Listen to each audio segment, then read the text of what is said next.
வணக்கம். மலர்களால் மலர்வோம். ஹீதர் மனநிலையை பத்தி பார்க்க போறோம்.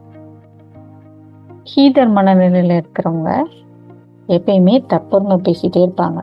தன்னையை பத்தி தான் அவங்களுக்கு முழு பேச்சும் இருக்கும். அவங்களுக்கு அடுத்தவங்களுடைய கவனம் தன் மீது ஈர்க்கப்படணும் அப்படிங்கிற ரொம்ப பெரிய நோக்கம் இருக்கும். எப்பயுமே தங்க கவலையை பத்தி தான் பேசிக்கிட்டே இருப்பாங்க. இவங்களுக்கு நாள்பட்ட நோய்களுடைய பாதிப்புகள் இருக்கிறதுக்கு நிறைய வாய்ப்புகள் இருக்கு. இவங்க பேசும்போது அடுத்தவங்களுக்கு வாய்ப்பே தர மாட்டாங்க.